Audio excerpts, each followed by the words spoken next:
Hello again. I mentioned in a previous video that this next assignment is going to be a little difficult. This one and maybe the next one or two assignments as well.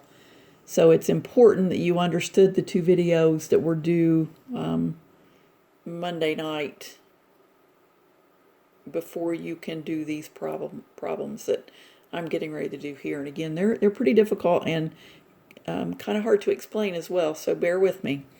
What they're asking you to do in these homework problems is graph some of these sine and cosine graphs by hand.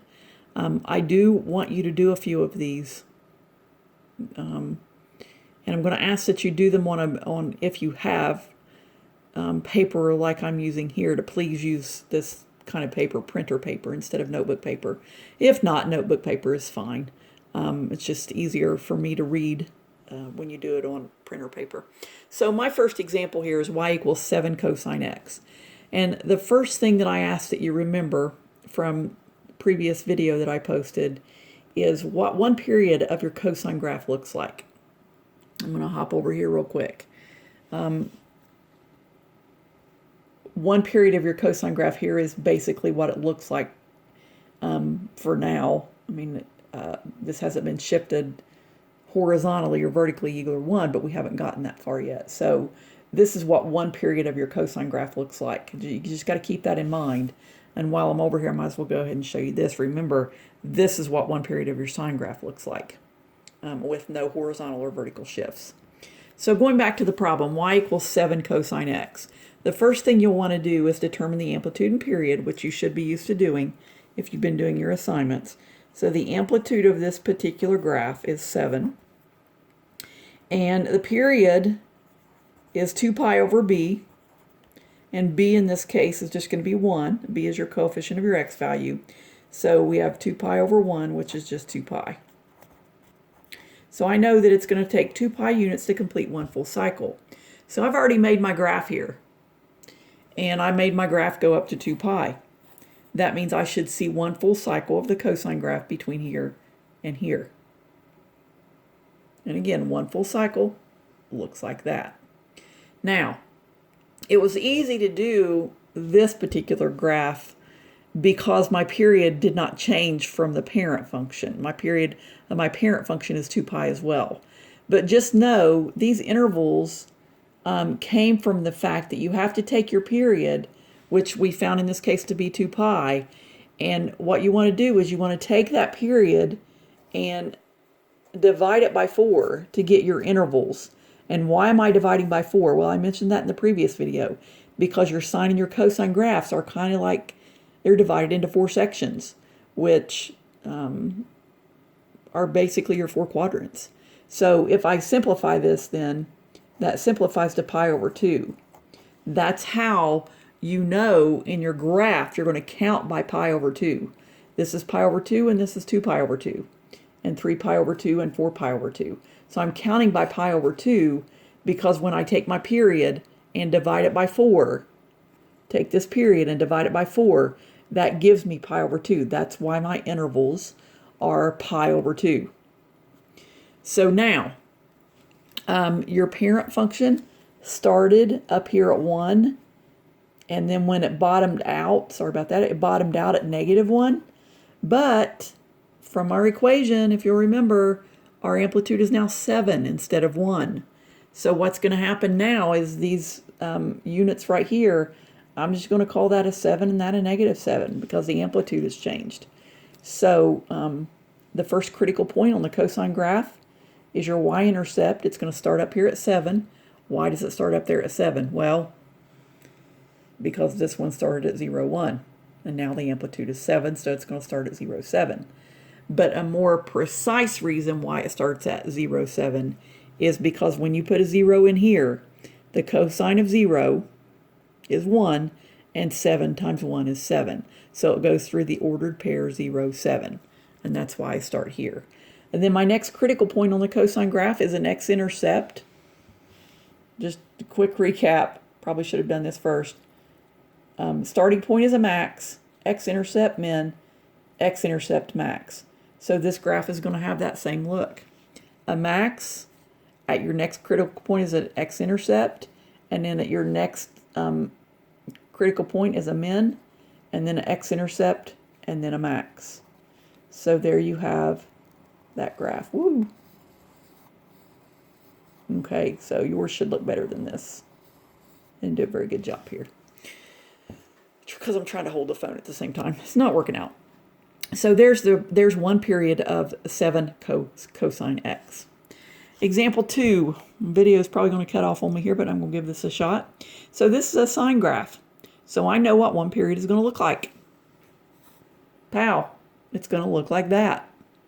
With some things, with intervals changed maybe, and the amplitude changed. All right, so looking at this equation, I see an amplitude of 3. And my period, okay, is 2 pi over b, which is 2 pi over 4, which is pi over 2. So now in this graph, I've got to complete a full period in pi over 2 units. So I've got to be done with a full period of a sine graph by pi over 2. Well, how am I going to get what each one of these are? Well, you're taking this pi over 2 units and you're dividing it into 4 sections. So to figure out how to label your x-axis there, you're going to take pi over 2 and you're going to divide it by 4, which is pi over 2 times 1/4, which is pi over 8. So I know that each one of these intervals has to be pi over 8 units. So our first one is going to be pi over 8, 2 pi over 8, which reduces to pi over 4, and then 3 pi over 8, and then 4 pi over 8, which reduces to pi over 2. So I'm supposed to see a full period here.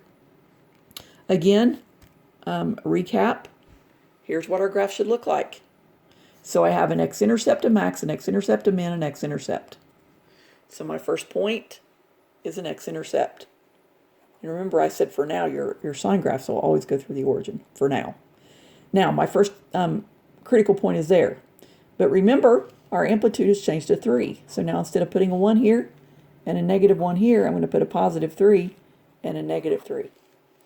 Next critical point is a max, x-intercept, min, x-intercept.